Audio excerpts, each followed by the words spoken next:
We've been together since 2015, and initially I had planned for this to be a lifelong relationship. However, we faced some challenges along the way, and that's one of the reasons I never got around to proposing.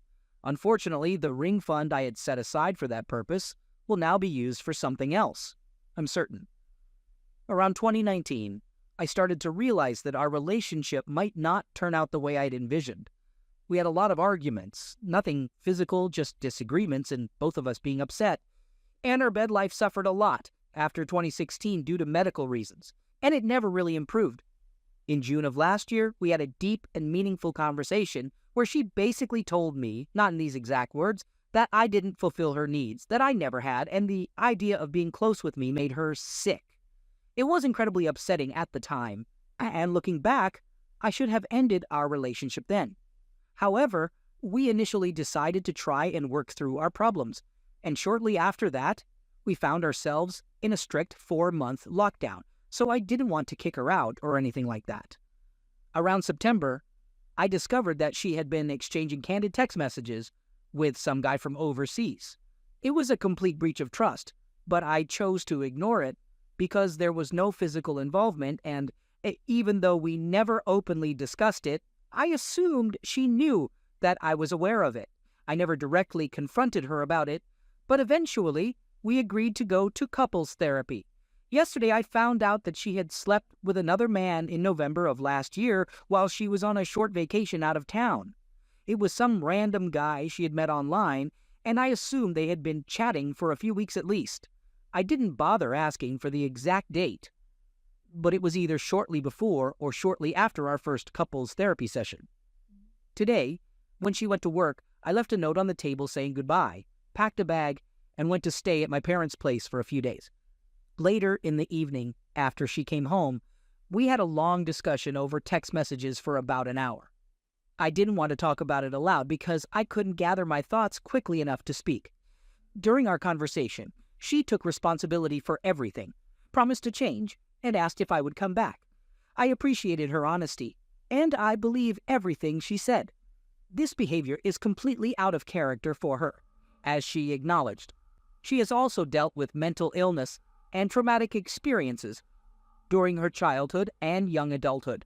However, I told her that this was a major deal breaker for me, and I wouldn't consider coming back even if we continue with couples therapy to address this issue. I did mention that I would be open to going back to our therapist to work through the process of the breakup. We had discussed this in one of our previous sessions, and I can see how it could be helpful. Our therapist has experience in dealing with these situations. Even if we were somehow able to move past this and she found a way to fix herself, it would always be a part of our past, and it's something I can never come to terms with while we are in a relationship. I'm not fully convinced that there has only been one other man involved. I asked her how many other people she has been close to during our relationship, and she said only one. However, I think her definition of closeness might be strict, and I suspect she has been emotionally and physically cheating with several other men for at least the past 6 months, and maybe even until now. She mentioned that this part of her life feels like it doesn't have any consequences, and although I know that's wrong, I can understand what she means. But regardless of the number, even one is too many. I feel really awful about how I found out about all of this, especially since it was based on a gut feeling. However, my gut was partially right, and that gives me some validation. It's hard for me to shake this feeling of shame for having discovered it, even though it's ultimately for the best that I know the truth and that we separate. I'll probably try to reschedule my appointment with my own therapist to get some guidance on how to move forward from here. I'm not sure how she's going to move on from this, but I'm doing my best to focus on myself. I'm still figuring out what I'll do and how I'll be because so much of my identity and daily life revolved around what we had together. I picked up my guitar for the first time in months, but I couldn't really play much. I haven't been playing as often because I felt embarrassed doing it around her, although it's not her fault. She was always supportive of my creative pursuits. I have a few friends, but I'm generally reserved and tend to feel lonely easily. I might consider sharing a house with someone because I'm not sure if living alone is a good idea for me right now. I did mention that I hope we can be friends someday, and I genuinely mean it. Despite the infidelity and our other issues, she's a great person, and we had a strong connection. But deep down, I don't think it's very likely to happen. At the very least, if one of us starts dating someone new, unless they're extremely understanding, I don't think maintaining a friendship would work. I've decided that I won't be too open with other people about the details of our breakup. There's no need for that. However, it's something I would disclose to a future partner, and I can understand why it might be awkward for them to know that their partner is friends with an ex who cheated. I'll deal with that situation when it comes. But it's likely that she'll move to another city, and we won't have many opportunities to see each other again anyway. So, that's my story. There were moments this morning when I considered just letting it go and trying to forget about everything, but I'm glad that the part of me that stood firm won, because truthfully, there was no future for us with this knowledge hanging over us. It would always bother me. I don't know what the future holds, and I'm genuinely scared because I've had struggles with alcohol and smoking in the past, and my partner was a big help in keeping those habits in check. I quit smoking as a condition of our relationship, which I'm grateful for, although I might have an occasional sneaky cigarette at the pub. Now, I don't have that support anymore, and that worries me. I've made a short list of things to keep myself occupied for the next 4 weeks, and I've decided not to buy any alcohol for now. As for smoking, I'll only do it if I go out and someone offers me a cigarette, which doesn't happen often, so it's manageable. If any of you have gone through a breakup involving infidelity and have any advice on how to get through the first few weeks and months, I would really appreciate it. If you've read this far, thank you so much for taking the time. I hope you're doing well on your own journey too. If you are, feel free to leave a comment and let me know that it gets better, because I could use some reassurance. Second story. Hey, I'm a first-time poster, so please bear with me. In 2020, during the pandemic, I, a 28-year-old guy, met my dream girl, a 72-year-old woman, completely by chance. It couldn't have gone better. We talked all the time, got along perfectly, and spent a few amazing weeks together. It was everything I could have hoped for. It had been a while since I had been involved with someone, so I quickly became emotionally invested in her, and she felt the same way about me. As we grew closer, we started having deeper conversations, and I found out she actually had a boyfriend when we first started talking. However, she ended that relationship because things had fizzled out between them. I should have seen that as a sign. Anyway, after a few weeks, towards the end of summer, I had to go back to university to finish my degree, and she did too. The problem was we were more than 6 hours away from each other. We decided to stay in regular communication and talk every day to see how things would go. We made an effort to talk as much as possible, despite the distance, and we grew even closer. I made the trip to see her once, and we had the most amazing weekend together. It was perfect. But there's something from my past that I felt I should disclose to her if we were getting close. I wanted to be honest and upfront about it. I had a one-time incident on a night out that led to a criminal record, and I'm not proud of it. It was a low point in my life, and I realized I needed to turn things around. To make a long story short, I went from a dead-end situation to studying online, gaining access to university, and now I'm halfway through my master's. I've made some progress. Anyway, that's a story for another time. Basically, the parents of the girl I was seeing didn't approve of my past, even though I was about to graduate and move forward in life. After that, things started to become distant between us. We still talked every day, and she convinced me that she would talk to her parents about it when she went back to Canada for Christmas. She's Canadian. Little did I know, that was just a bunch of lies. Eventually, in January 2021, I decided to end things because chasing after a girl for that long was taking a toll on my mental health. In my own words at the time, I'm only a fraction of the guy I used to be when we first met. So we went our separate ways. Fast forward to April 2021. I receive a message from her asking how I'm doing and saying she missed me, and being the sentimental guy that I am, I went along with it. It turned out she had moved back to Canada in January to finish her master's degree, so she was still there at that point. We spent the whole summer chatting, having video calls every day, exchanging texts, and saying sweet things to each other. She was reeling me back in successfully and even suggested multiple times that she would move back to the UK for me so we could start a real relationship. Naturally, I was hooked and thought things were finally looking up. I was really excited. There were some strange moments during the summer, but I attributed it to her being stressed about her family's disapproval of her moving back to the UK. She had a lot on her plate, and I feel foolish for ignoring my gut instincts about the whole situation. She came back in July, and from that month until November, everything was absolutely perfect. We were amazing together, and it worked really well. But then, on November 6th, 2021, D-Day happened. I had forgotten my laptop for my university work, so she let me use hers while she was at work. I stumbled upon some things that raised suspicions. To say the least, I saw emails with her ex's name, pictures from old vacations, and folders with pictures right there on the laptop screen. I did some investigating and found restaurant reservations from when we first started talking. Some emails related to academic journals. Turns out they were both studying the same course and living in the same city. I asked her about it, and she claimed they were just doing a placement together, nothing more. But as I kept pressing, more and more came out. They went out for dinner a few times. Then, digging deeper, I found out she went to his place for a couple of months to watch sports with him and his friends. And then, even more shocking, she admitted that he would walk her home from the placement and she would invite him inside. They slept together multiple times while she was talking to me. All of this information came out gradually over the course of a month and a bit. More information came to light as well. She claimed she stayed at a cottage with her sister and mom when she went back home for a weekend. But in reality, she was with him and they slept together twice. 2 weeks before she saw me again, she met up with him in the presence of her family. They had closeness in the back of his car. In her own words, it was to make sure she didn't still have feelings for him before seeing me again. To be honest, ever since that day, my mind has been a mess.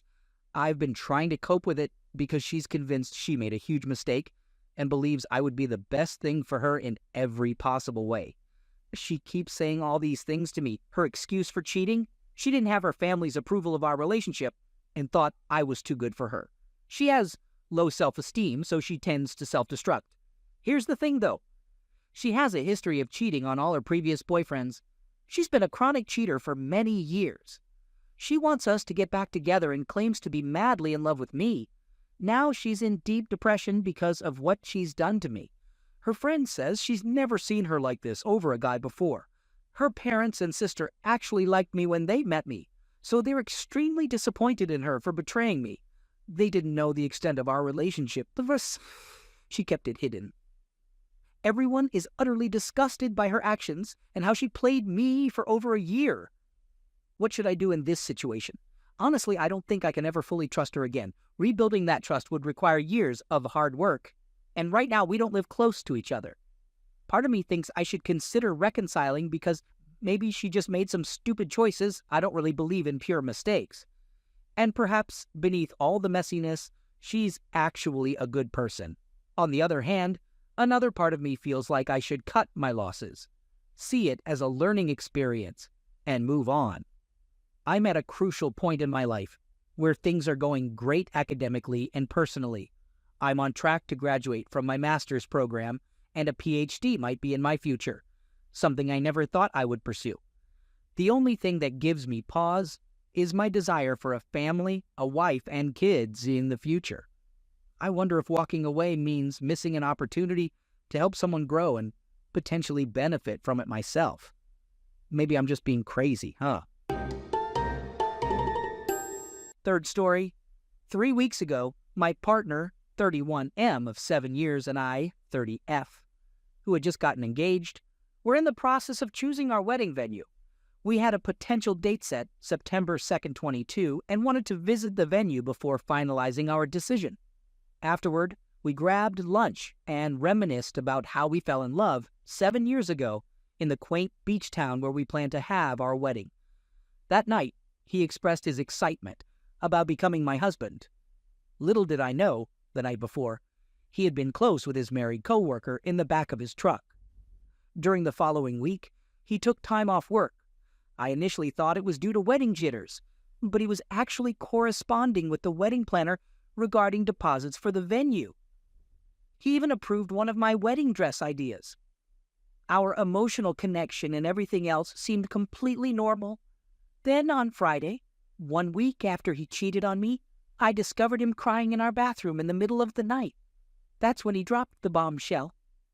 I was utterly stunned, shocked, and taken aback. We had been together for 7 years, living together for 5, and even shared 2 dogs. I demanded that he tell me everything, and he spilled all the details. They were deeply in love. They believed they were meant to be together, or so he thought.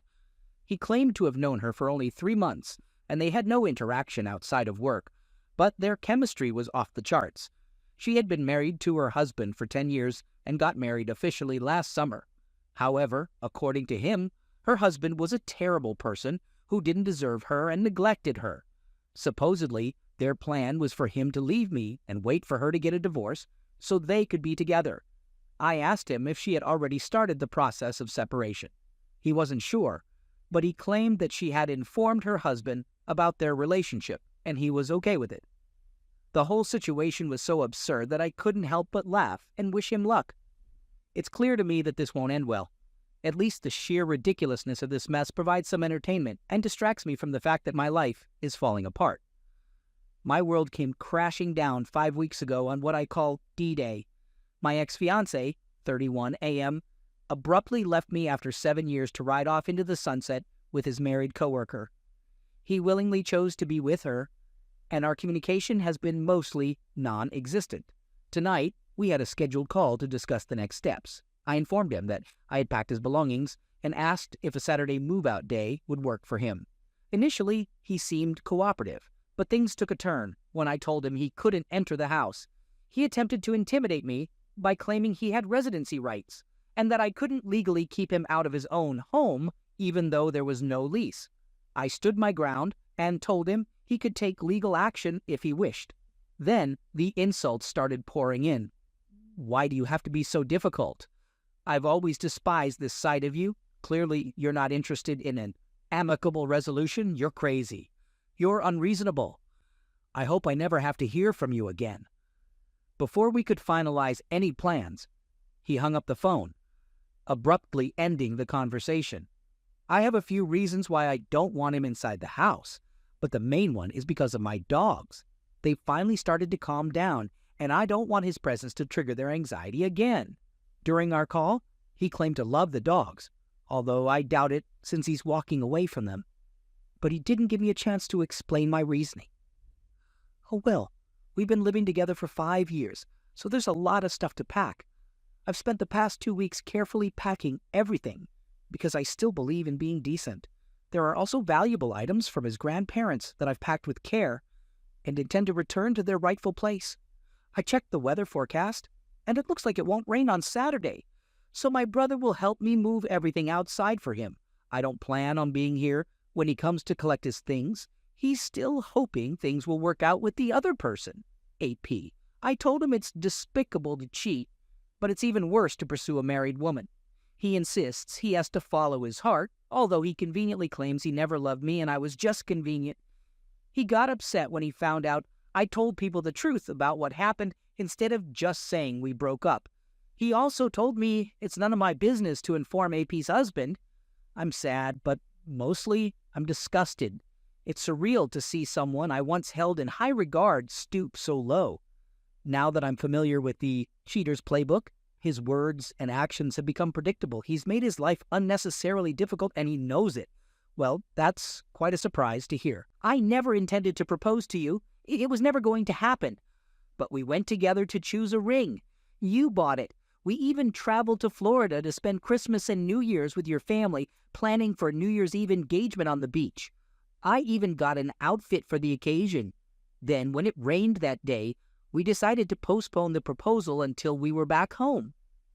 We started planning the wedding for the summer of 2022. You picked the venue, and we drove 2 hours to visit it together.